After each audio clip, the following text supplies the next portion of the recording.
Halo teman-teman, selamat datang kembali di channel YouTube saya. Hari ini adalah kita akan membahas video lanjutan gitu ya. Video lanjutan yang topiknya masih berkaitan dengan video sebelumnya, yaitu intimacy avoidance gitu ya. Nah, di dalam video ini akan dijawab kenapa kok orang mengalami emotional intimacy avoidance gitu ya. Memang nggak cuma dialami oleh narsisis, tapi bisa dialami oleh siapapun sebenarnya. Ya mungkin kalau narcissist emotional intimacy avoidance itu bisa dibilang kayak part dari cirinya, part dari disordernya, demi menjaga ke majestikannya, power and control gitu ya maksudnya. Sedangkan secara normal itu ya orang bisa mengalami intimacy avoidance itu karena berbagai penyebab gitu. Nah, mungkin kayak mirip yang kalian tahu anxiety disorder gitu, tapi sebenarnya ini agak beda ya, karena ini berhubungan dengan hubungan personal gitu ya. Nah, penyebab orang mengalami intimacy avoidance itu apa? Nomor satu, yaitu kita takut setelah kita membuka diri, setelah kita dekat sama orang lain secara personal, orang yang deketin kita atau yang dekat sama kita gitu ya. Kita takut orang itu tuh tiba-tiba berubah gitu ya, jauh, ninggalin di saat kita nggak siap. Atau teman-teman yang sering sharing sama saya gitu kayak, kenapa ya kok dia tiba-tiba kayak gitu, gue nggak tahu gue salah apa gitu ya. Jadi kita nggak siap dengan adanya perubahan yang nggak enak. Nah, itu menimbulkan rasa takut. Nah, itulah salah satu penyebab ketakutan yang akhirnya bisa ngeling ke intimacy avoidance gitu ya. Kemudian yang nomor dua, intimacy avoidance itu bisa dialami orang kenapa gitu ya? Karena memiliki rasa takut kalau identitas kita atau personality kita itu menjadi didominasi atau dikontrol, dan akhirnya kita nggak genuine lagi gitu ya, kehilangan identitas kita. Makanya ada orang yang mendingan kayak, ya udah deh, gue jaga jarak aja daripada harus berubah drastis. Sedangkan gue ya orangnya begini, misalkan seperti itu. Itu yang nomor dua. Yang nomor tiga itu ada rasa takut yang mirip kayak social phobia gitu ya. Takut dijudge, takut ditolak, takut disentuh. Jadi dia efeknya akan jadi takut dengan orang asing atau orang baru gitu ya. Orang seperti ini biasanya tuh kayak, bisa gak sih kak punya ratusan temen, ribuan kayak gitu? Bisa banget. Tapi literally kayak rata-rata koneksi antar pertemanannya itu lebih kayak dangkal, superficial, atau cuman kayak halo-halo yang basa-basi doang, nggak dekat secara personal, nggak bener-bener dekat gitu ya. Karena kalau kita bisa dekat sama orang lain, terutama secara personal, tentunya kita harus berani menjadi rapuh kan gitu, termasuk mempersilahkan orang lain masuk dalam kehidupan kita ini. Dan memang endingnya sering ada resiko berasa sakit. Nah, kita nggak siap, itu yang nomor tiga. Karena juga nggak siap dipandang kita tuh nggak bener, nggak sempurna, nggak hebat, dan sejenisnya gitu. Kemudian yang nomor 4 gitu ya, avoidance itu bisa terjadi dari hasil lost interest gitu ya. Karena di dalam hubungan itu merasa nggak ada tujuan lagi untuk melanjutkan hubungan tersebut.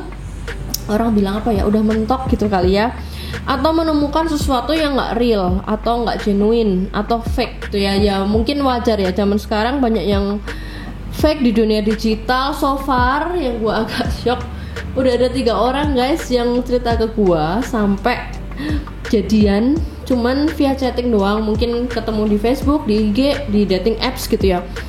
Kemudian ternyata pas mau ketemu orang itu nggak datang, bohong, atau mungkin bahkan fake account sejak awal gitu.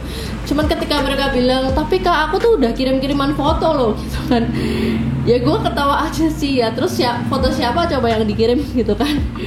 Nah, jadi saran gue, kalau lo bisa asik chattingan doang tapi nggak ada sama sekali di dunia nyata, atau lo nggak bisa lakuin itu di dunia nyata, ya pasti kalian harus lebih berhati-hati gitu ya. Jadi guys, tolonglah jangan jadian sama orang kalau kalian cuman bisa interaksi di chatting doang, di dating app doang, virtual doang, atau nggak bisa dilakuin di dunia nyata.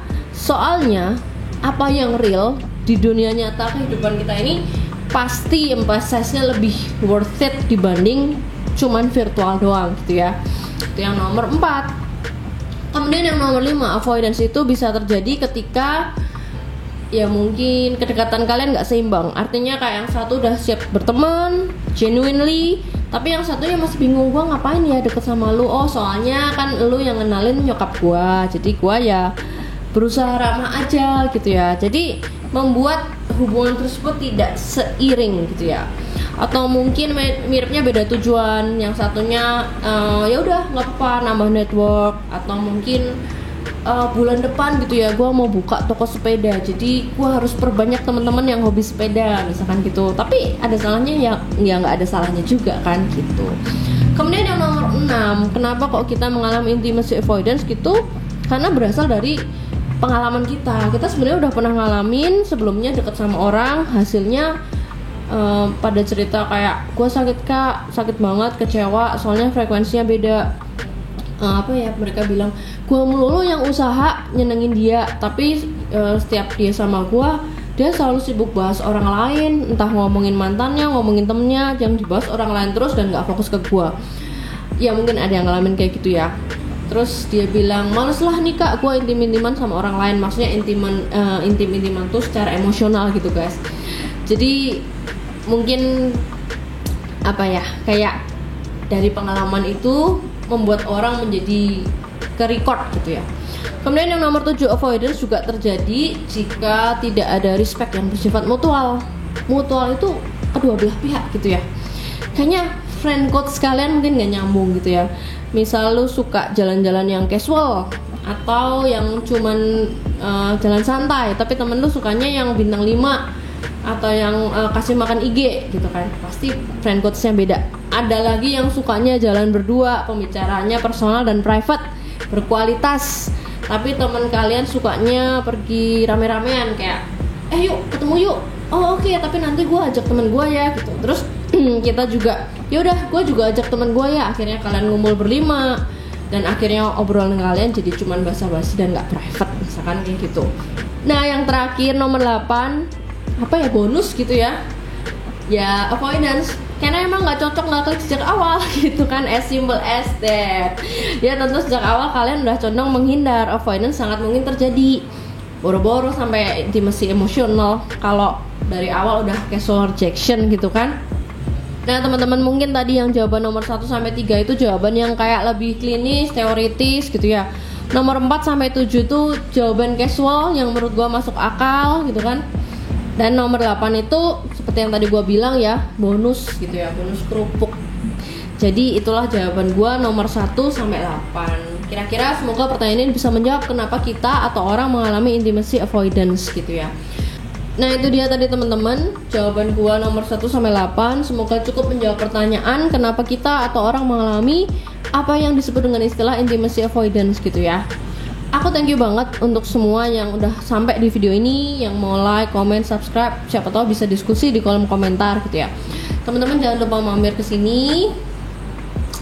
Semoga video ini bermanfaat dan sampai jumpa di video selanjutnya.